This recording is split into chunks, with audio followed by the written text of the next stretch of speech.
Hi friends, எல்லாருக்கும் வணக்கம். இந்த வீடியோவில் கிச்சனில் நம்ம என்னென்ன விஷயங்களை எப்பவும் பண்ணணும், எந்தெந்த விஷயங்களை மாற்றணும் அப்படிங்கிற மாதிரி விஷயங்களை தான் ஷேர் பண்ணியிருக்கிறேன். கண்டிப்பாக இந்த வீடியோ உங்களுக்கு யூஸ்ஃபுல்லாக இருக்கும் நம்புகிறேன்.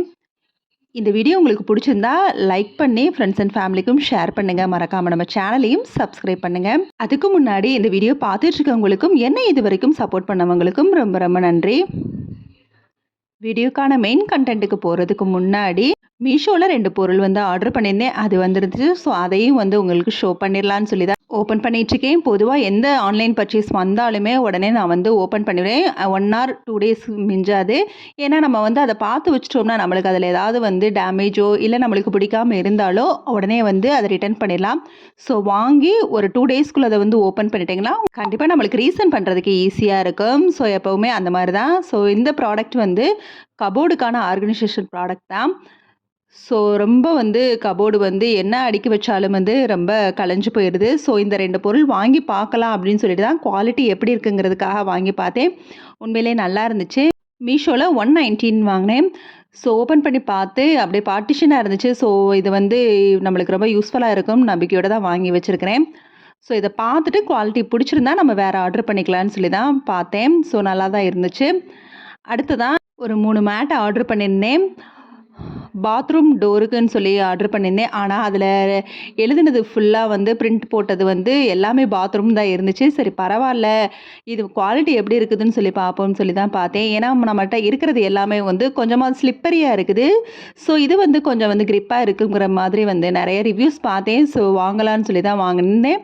அதுக்கப்புறம் அதை செக் பண்ணியும் பார்த்தேன். நம்ம டச் பண்ணால் மூவ் ஆகுதான்னு பார்த்தேன். அப்படியே ஃப்ளோரோரும் நல்லா கிரிப்பாக பிடிச்சிக்கிடுச்சு. ஓவல் ஷேப்பில் 2, ரெக்டாங்கிளில் 1 வந்துருந்துச்சு. ஆனால் எல்லாமே பாத்ரூம் பிரிண்ட்டாக இருந்துச்சு. பரவாயில்ல, நல்லா தான் இருக்குதுன்னு சொல்லி வச்சுக்கிட்டேன். அடுத்ததாக கிச்சனுக்கான டிப்ஸ்குள்ளே போகலாம். கிச்சனில் நான் ஆல்ரெடி இதை சொல்லியிருப்பேன். பழைய வீடியோஸில் நான் ஷேர் பண்ணியிருப்பேன். கண்டிப்பாக நம்ம காஃபி ஃபில்ட்ரு, டீ ஃபில்ட்ரில் நம்ம கண்டிப்பாக அடிக்கடி சேஞ்ச் பண்ணணும். அதே மாதிரி எப்போவுமே ஒரு வீக்லி ஒன்ஸ் அதை நம்ம ஹாட் வாட்டர், உப்பு, கொஞ்சமாக லிக்விட் போட்டு நல்லா கொஞ்சம் நேரம் டிக் பண்ணி வச்சு ஊறினதுக்கப்புறம் அதை வாஷ் பண்ணி வைக்கணும். அப்போ தான் அந்த நம்ம என்ன தான் நார்மலாக ரெகுலராக வாஷ் பண்ணாலும் அந்த இடுக்குகளில் கண்டிப்பாக நிறைய டஸ்ட்டு தங்கியிருக்கும். ஸோ இது நம்மளுக்கு உண்மையிலே ரொம்ப ஹெல்ப்ஃபுல்லாக இருக்கும். அதே மாதிரி தான் வாட்டர் பாட்டில் நார்மலாக நம்ம மற்ற டேஸ்லாம் கடகடன்னு கழுவி வச்சுருவோம்.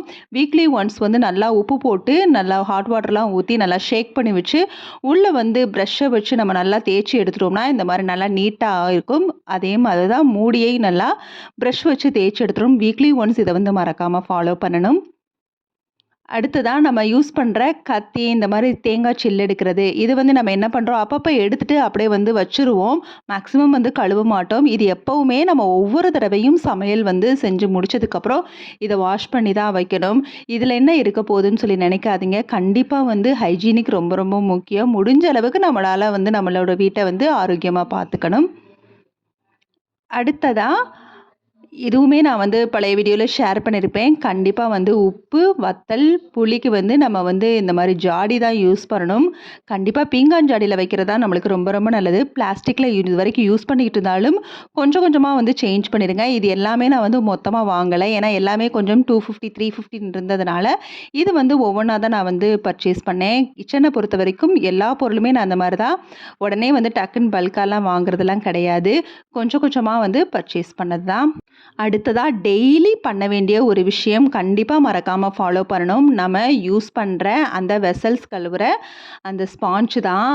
இந்த ஸ்க்ரப்பர் நம்ம எப்போவுமே டெய்லி நைட்டு ஹாட் வாட்டரில் உப்பு போட்டு லைட்டாக லிக்விடும் போட்டு நல்லா வாஷ் பண்ணி வச்சிடணும். நல்லா பிழிஞ்சு எடுத்து நல்லா காய வச்சிடணும். மறுநாளைக்கு யூஸ் பண்ணுற மாதிரி ஒவ்வொரு தடவையுமே நம்ம யூஸ் பண்ணி நல்லா அதை பிழிஞ்சு எடுத்து வச்சிடணும். ஸ்க்ரப்பர் இந்த மாதிரி வாங்கிட்டேன்னா உங்களுக்கு ரொம்ப நாளைக்கு உழைக்கும். அதே மாதிரி இடையில நான் தேங்காய் நார் கூட யூஸ் பண்ணி பார்த்தேன். அது நம்மளுக்கு செட் ஆகலை. அதனால் அடிக்கடி ஸ்க்ரப்பர் மட்டும் சேஞ்ச் பண்ணிக்குவேன். அடுத்ததான் நம்ம யூஸ் பண்ணுற கிச்சன் டவல், கிச்சன் துணி நம்மளுக்கு எப்பவுமே சுத்தமாக இருக்கணும். நம்ம தொடுறப்ப நம்மளுக்கே அது அருவருப்பாக இருக்கக்கூடாது. அப்படி ஈரத்தோடு வைக்கிறது அந்த மாதிரிலாம் இருக்கக்கூடாது. நம்ம யூஸ் பண்ணுற டவல் மாதிரி அதை யூஸ் பண்ணிக்கணும். வீக்லி ஒன்ஸ் நல்லா அலசி வெயிலில் காய வைக்கணும். முடிஞ்சால் டெய்லி கம்ஃபர்ட் இந்த மாதிரிலாம் போட்டு வச்சிட்டோம் அப்படின்னா வாசமாகவும் இருக்கும். அடுத்ததா மெயினா நம்ம ஃபாலோ பண்ண வேண்டிய விஷயங்கள் நெறைய பேர் இப்ப ஃபாலோ பண்ண ஆரம்பிச்சிருப்பீங்கன்னு நெனைக்கிறேன். கண்டிப்பா வந்து கிச்சன்ல துடைக்கிறதுக்காக, அதாவது நம்ம கை துடைக்கிறதுக்காக தனியா வந்து துணி வச்சுக்கணும். நம்ம வந்து மேக்ஸிமம் நெறைய பேர் வந்து என்ன பண்ணுவோம்னா, அப்படியே ஒவ்வொரு வேலை முடிய முடிய கண்டிப்பா நம்ம வந்து கை துடைச்சு ஆகணும். ஏன்னா அடிக்கடி வந்து கிச்சன்ல இருக்கிறப்ப தண்ணி யூஸ் பண்ணுவோம். அப்ப சைட்ல நைட்டில துடைக்கிறது அந்த மாரி ஹேபிட்லாம் வந்து விட்டுறணும். நம்ம ஒரு 5 டேஸ் 10 டேஸ் தான் நம்மளுக்கு அந்த மாரி வந்து கஷ்டமா இருக்கும். அடுத்து நம்மளே அறியாம நம்ம வந்து கைய வந்து நைட்டில கூட துடைக்க மாட்டோம். ஏதாவது டவல் தான் நம்ம தேடுவோம். அடுத்ததா எப்பவுமே சிங்க் வந்து நீட்டா வந்து இருக்கணும். நல்லா வாஷ் பண்ணி எலுமிச்சம்பழம்லாம் நல்லா பிழிஞ்சு விட்டு, அப்புறம் உப்பு, ஹாட் வாட்டர்லாம் இந்த அடிக்கடி சிங்க்ல வந்து ஊத்தி விட்டுறணும். அடுத்தது மேட்டு, கிச்சன்ல யூஸ் பண்ற மேட்டு வீக்லி ஒன்ஸ் வந்து சேஞ்ச் பண்ணிடணும். எப்பவும் அதுவுமே சுத்தமா இருக்கணும். அடுத்ததா நம்மளோட கேஸ் சேவிங் தான். இது வந்து சேவ் பண்ணுறதுக்காக நம்ம வந்து அடிக்கடி இட்லி ஊத்துறதுனா, கொஞ்சம் பெரிய ஃபேமிலினா நம்ம என்ன பண்ணுவோம் அப்படின்னா, ஒரு 10 இட்லிய வந்து ஊத்தி திரும்ப திரும்ப வந்து வைக்கிறது அந்த மாரி இல்லாம, இந்த மாரி பெரிய பாத்திரம் வாங்கிட்டீங்கன்னா, இதில வந்து 17 இட்லி வரைக்கும் ஊத்தலாம். நான் ரெகுலரா வந்து இதுதான் யூஸ் பண்ணுவேன். ஏன்னா ஒரு 14 இட்லி ஊத்துனா கூட நம்ம வந்து ஒரே பாத்திரமா முடிஞ்சிரும். அடிக்கடி வந்து நம்மளுக்கு வேலையும் இருக்காது. கேஸுமே மிச்சமாகும். அடுத்து நம்ம பயறு வேக வைக்கிறது இதெல்லாம் வந்து கண்டிப்பா வந்து குக்கர் யூஸ் பண்ணிட்டீங்கன்னா, உங்களுக்கு கேஸ் நெறைய வந்து மிச்சமாகும். நெறைய விஷயங்களுக்கு வந்து குக்கர் வந்து யூஸ் பண்ணலாம். குக்கருமே நம்ம வந்து யூஸ் பண்றப்ப கொஞ்சம் பார்த்து யூஸ் பண்ணணும். 3 மந்த்ஸ் ஒன்ஸ் நம்மளுக்கு இந்த மாரி வாசர்லாம் வந்து கண்டிப்பா வந்து சேஞ்ச் பண்ணிரணும். 3 மந்த்ஸ் ஒன்ஸ் வாஷர் சேஞ்ச் பண்ணுறப்ப கடையில வந்து குக்கர் அப்படியே லிட்டோட எடுத்துகிட்டு போயிட்டோம்னா, அவங்களே வந்து எந்தெந்த இடத்துல ப்ராப்ளம் இருக்குது அப்படிங்கிறலாம் செக் பண்ணி அவங்க வந்து சேஞ்ச் பண்ணி குடுத்துருவாங்க. நம்ம அதே மாரி குக்கர் வாஷ் பண்ணுறப்பயும் ப்ரஷ் வந்து யூஸ் பண்ணிக்கோங்க. ப்ரஷ் நம்மளுக்கு கண்டிப்பா கிச்சன்ல நெறைய விஷயங்களுக்கு கிளீன் பண்ண தேவைப்படும் டூத் பிரஷ். இந்த இடங்களெல்லாம் நம்ம வந்து நல்லா டூத் பிரஷ்ஷ வச்சு தான் தேய்ச்சு எடுக்கணும். ஸோ குக்கர் வந்து யூஸ் பண்ணுறது ஈஸி தான். நம்ம மெயின்டெயின் பண்ணுறத மட்டும் கொஞ்சம் வந்து பார்த்து மெயின்டெயின் பண்ணிட்டோம்னா, சூப்பரா அதுவுமே வந்து நம்மளோட சொல் பேச்ச அது கேட்கும்.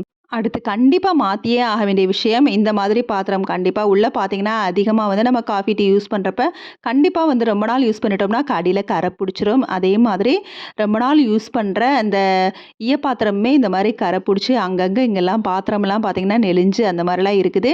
ஸோ இந்த மாரி பாத்திரங்கள வந்து ஒரு குறிப்பிட்ட பீரியடுக்கு அப்புறம் வந்து சேஞ்ச் பண்ணிருங்க. அதுவும் டம்ளர்ல அடியில இந்த மாரி கரையா இருந்தா, கண்டிப்பா வந்து சேஞ்ச் பண்ணிறணும். ஸோ ஹைஜீனிக் திரும்ப திரும்ப சொல்றது, முடிஞ்ச அளவுக்கு நம்மளோட ஆரோக்கியம் நம்மளுக்கு ரொம்பவே முக்கியம். இந்த ஈயப்பாத்திரம் கொஞ்சம் கொஞ்சமா வந்து சேஞ்ச் பண்ணிட்டு இருக்கிறேன். இப்ப இண்டஸ் வேலியில இந்த சைஸ் கடாய் அளவுக்கு எடுத்ததுனால, இந்த கடாய வந்து நான் சேஞ்ச் பண்றதுக்காக தான் எடுத்து வச்சிருக்கிறேன். அடுத்ததா நான்ஸ்டிக் தான். நான்ஸ்டிக் இந்த தவா வந்து நான் யூஸ் பண்ணுறதெல்லாம் இல்ல. இது எனக்கு ஒரு ஷாப்ல வந்து ஃப்ரீயா குடுத்தது. அந்த அளவுக்கு குவாலிட்டி இல்ல. இன்னொன்னு நான் நான்ஸ்டிக் வந்து யூஸ் பண்ணவும் மாட்டேன். நான்ஸ்டிக் யூஸ் பண்ணவே கூடாது. அதில கோட்டிங் போக போக நம்மளோட ஹெல்த் தான் ரொம்ப வந்து பாதிக்கும். நான் அதிகமா இரும்பு பாத்திரங்கள் தான் யூஸ் பண்ணிட்டுருக்கேன். முடிஞ்ச அளவுக்கு இரும்பு பாத்திரங்கள வந்து யூஸ் பண்ணி பழகுங்க. கேஸ்ட் அயன்லாம் ரொம்ப வந்து காஸ்ட்லி தான். இருந்தாலுமே நம்ம யூஸ் பண்ணிட்டோம்னா, அதுதான் ரொம்ப பிடிக்கும். சேஃபாவும் யூஸ் பண்ணணும்.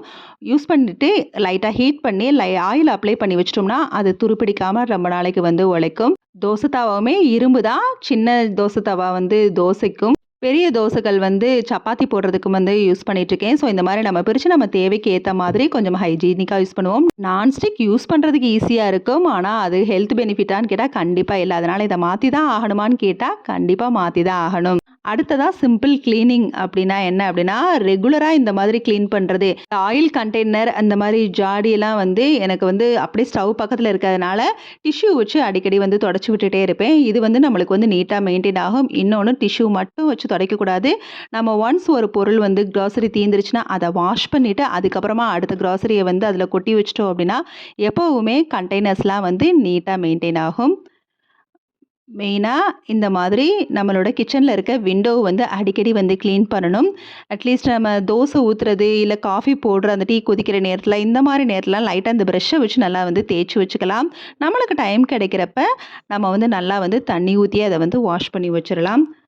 ஸோ முடிஞ்ச அளவுக்கு நம்மளால எந்த அளவுக்கு வந்து நீட்டா மெயின்டெயின் பண்ண முடியுமோ, ரெகுலரா சின்ன சின்ன விஷயத்த ரொட்டீனா நம்ம கிளீனிங்ல கொண்டு வந்துட்டோம் அப்படின்னா, கண்டிப்பா நம்மளோட கிச்சன் எப்பவுமே நீட்டா மெயின்டெயின் ஆகும். இதோட இந்த விளாக் முடியுது. ஓகே, பாய்.